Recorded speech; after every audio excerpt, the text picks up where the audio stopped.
Sania Putri Cahyatia, NIM 1720602161. Di sini saya akan mencoba untuk memaparkan mengenai PSAK Syariah 112 tentang akuntansi wakaf. Wakaf adalah seseorang atau organisasi yang memberikan sebagian dari hartanya untuk diberikan manfaatnya sepenuhnya atau dalam jangka waktu tertentu untuk kepentingan atau untuk keperluan ibadah atau kesejahteraan masyarakat umum sesuai dengan syariat. Unsur-unsur dari wakaf tersebut yaitu nazir. Nazir adalah orang yang menerima wakaf tersebut dan mengelola aset dari wakaf tersebut.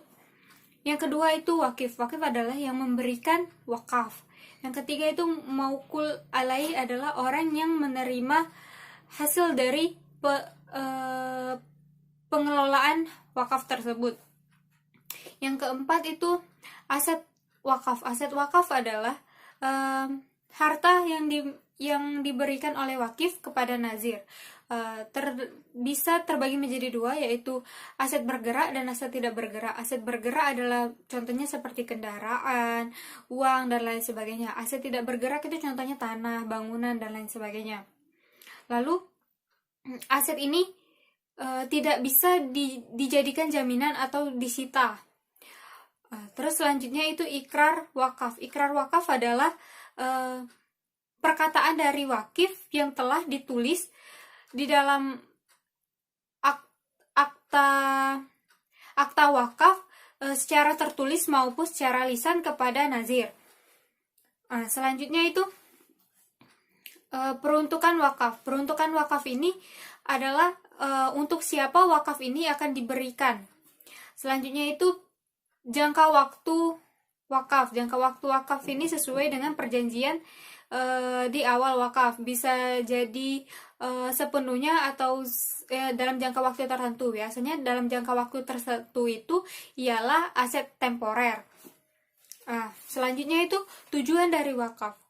Tujuan dari wakaf adalah untuk memanfaatkan aset wakaf yang diberikan oleh wakif yang dikelola dan dikembangkan oleh nazir dengan sepenuhnya.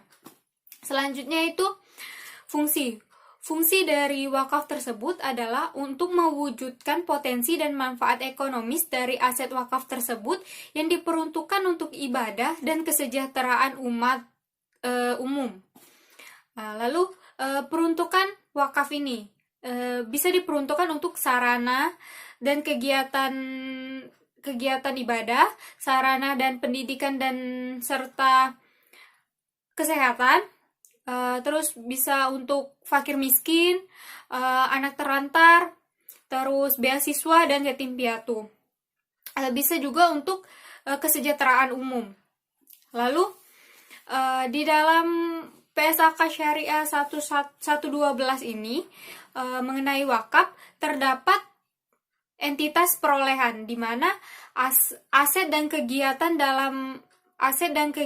dalam wakaf tersebut disebut dengan entitas perolehan atau sering disebut dengan entitas wakaf. Nah, entitas wakaf ini dalam menyusun laporan keuangannya harus terpisah dan tersendiri dari laporan keuangan lembaga atau organisasi yang diikuti oleh nazir.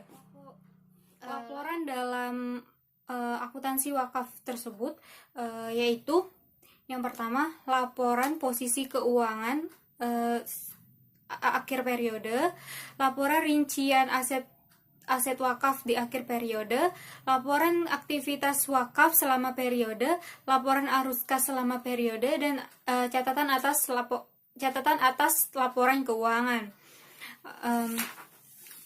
Dan juga apabila ada seseorang yang berwasiat untuk mewakafkan hartanya kepada entitas wakaf, maka hal tersebut pada saat itu belum tercatat.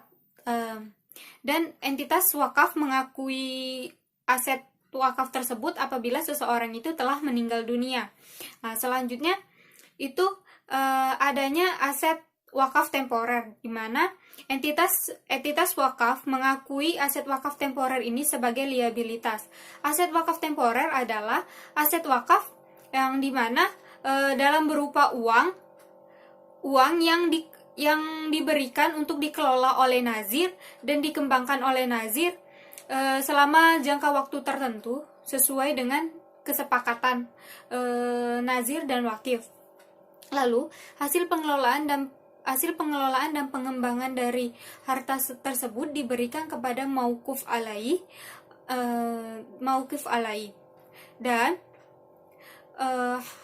dan apabila pada jangka waktunya telah habis, maka entitas wakaf harus mengembalikan harta tersebut atau mengembalikan aset wakaf tersebut kepada wakif, karena hal itu bukan menjadi hak milik entitas wakaf, melainkan itu sebagai hutang yang diberikan oleh wakif. Selanjutnya, entitas wakaf mengakui manfaat wakaf tersebut telah disalurkan apabila setelah diterima secara langsung oleh mauquf alaihi. Sebagai contoh, pada tanggal 28 Desember 2018, entitas wakaf memberikan dana wakaf kepada lembaga amil untuk diberikan kepada mauquf alaihi. Lalu lembaga amil ini memberikan kepada mauquf alaihi pada bulan Januari 2019 dan diterima oleh mauquf alaihi pada bulan tersebut juga. Lalu pada bulan Februari 2019 barulah lembaga amil ini memberikan pertanggungjawaban kepada entitas wakaf tersebut. Dengan kata lain, bahwa pada tahun 2018 itu tidak dapat dikatakan bahwa adanya penyaluran wakaf, karena penyaluran wakaf tersebut belum nyampai kepada mauquf alaihi dan diterima oleh mauquf alaihi itu pada bulan Januari 2019. Maka dari itu pada tahun 2019 inilah baru diakuinya penyaluran wakaf kepada mauquf alaihi. Wakaf ini gitu. Selanjutnya, di dalam wakaf ini adanya pengukuran wakaf tersebut, yaitu terbagi menjadi dua, yaitu apabila pada awal akad aset yang diberikan oleh wakif itu berupa uang, maka dinilai sebesar nilai nominalnya. Tetapi apabila aset wakaf itu diberikan bukan uang atau selain uang, maka dinilai sebesar nilai wajarnya. Dan adapun pengungkapan dari entitas wakaf. Entitas wakaf mengungkapkan hal-hal berikut terkait wakaf, tetapi tidak terbatas pada kebijakan akuntansi yang menerapkan penerimaan, pengelolaan dan penyaluran, penjelasan tentang nazir, penjelasan tentang wakif, penjelasan tentang penyaluran wakaf. Terus di dalam wakaf temporer pun harus jelas tentang jumlah uang yang diberikan dan lain sebagainya dan lain-lain. Akuntansi wakif. Wakif mengakui aset wakaf yang diberikan kepada nazir itu sebagai beban sebesar nilai aset yang telah dikeluarkan oleh wakif.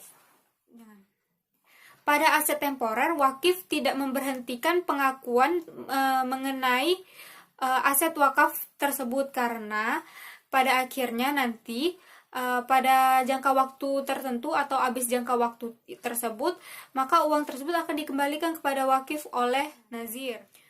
Wakif mengungkapkan hal-hal berikut terkait wakaf, tetapi tidak terbatas pada wakif permanen, itu asetnya, terus rincian aset permanennya. Di dalam aset temporer yaitu rincian aset permanennya, terus periode jangka waktunya, serta total aset wakaf tersebut. Dan wakif Wakif juga mengungkapkan hubungan jika ada hubungan di antara nazir, wakif, dan mauquf alaih, yaitu berupa status hubungannya, jumlah wakafnya, dan presentasi penyaluran wakaf tersebut. Di dalam akuntansi wakaf pun adanya ketentuan transisi, di mana entitas wakaf menerapkan pernyataan ini secara prospektif sejak tanggal periode dengan aset dan liabilitas dari aset entitas tersebut untuk diukur ulang pada nilai wajar tanggal efektif tersebut. Baiklah, itu saja yang dapat saya sampaikan. Lebih dan kurang saya mohon maaf. Kepada Allah saya mohon ampun. Wabillahi taufiq wal hidayah. Wassalamualaikum warahmatullahi wabarakatuh. Terima kasih.